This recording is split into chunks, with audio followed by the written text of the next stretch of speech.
First layer இப்போ 100 ml நான் apply பண்ணியிருக்கேன். அப்ளை பண்ணிவிட்டு நான் இவ்வளோ ப்ரெஷர் கொடுத்து அமுத்தவும் செய்கிறேன். என் கையிலையும் ஈரம் ஆகலை. நான் ஒரு டிஷ்யூ பேப்பர் வச்சு உங்களுக்கு அமுத்தி காமிக்கிறேன். எவ்வளோ அமுத்தணும். நான் உட்காந்துருக்கேன், நடக்கிறேன், வண்டியில் போகிறேன், ட்ராவல் பண்ணுறேன். ஒரு ட்ராப் கூட ஒட்டாது. இந்த ஃபஸ்ட்டு லேயரு கர்ச்சீப் மாதிரி வந்துருங்க, ஒரு டவல் மாதிரி. ரொம்ப அழகாக, ரொம்ப சாஃப்டாக சர்ஜிக்கல் காட்டன். இந்த காட்டன் வந்து நமக்கு சர்ஜிக்கல் காட்டன். எவ்வளோ சாஃப்டாக இருக்குது பாருங்கள், சூப்பராக இருக்குங்க. இதில் வந்து இது செகண்ட் லேயர். இந்த ஸ்ட்ரிப்பு பற்றி நான் உங்களுக்கு பேசுகிறேன். இதில் ஒரு ட்ராப் கூட ஈரம் இல்லை.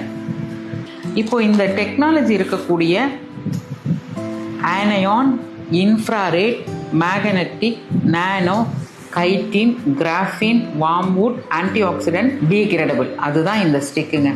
அடுத்து இருக்கிற லேயர் இந்த 2 பக்கம் பார்த்தீங்கன்னா ஏர்லைடு பேப்பருங்க. இப்போ இதில் நம்ம 100 ml அப்ளை பண்ணியிருந்தோம் இல்லைங்களா, இந்த ஏர்லைடு பேப்பரும் இந்த ஜெல்லும் அவங்களுக்கு ஒரு சில்னஸ் கொடுக்கும்.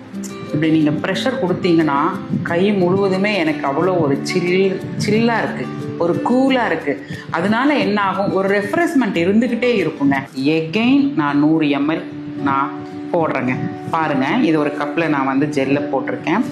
இன்னொரு 100 ml, 200 ml. 200 mlங்கிறது வாட்டரோட குவான்டிட்டி. ஏற்கனவே ஒரு 100 ml அப்ளை பண்ணியிருக்கேன். இப்போ எகெயின் ஒரு 100 ml அப்ளை பண்ணியிருக்கேன். இதில் இருந்து ஒரு சொட்டு தண்ணியை நீங்கள் பிரித்து எடுக்கவே முடியாது. பாருங்களேன், இப்போது நீங்கள் உங்கள் நாப்கின், நீங்கள் என்ன நாப்கின் உங்கள் வீட்டில் வச்சுருக்கீங்களோ எடுத்து ஒரு 200 ml தண்ணியை ஊற்றி பாருங்கள். இப்படி பண்ண முடியுமா பாருங்கள். அப்போ பாருங்கள், 200 ml இருந்துமே ஒரு சொட்டு கூட தண்ணி நீங்கள் இதை எடுக்கவே முடியாது. இந்த எக்ஸ்பெரிமெண்ட்டை நீங்கள் வீட்லேயே உங்கள் வீட்டில் கூட நீங்கள் செஞ்சு நீங்கள் பார்த்துக்கலாம். இது கடைசி லேயருங்க.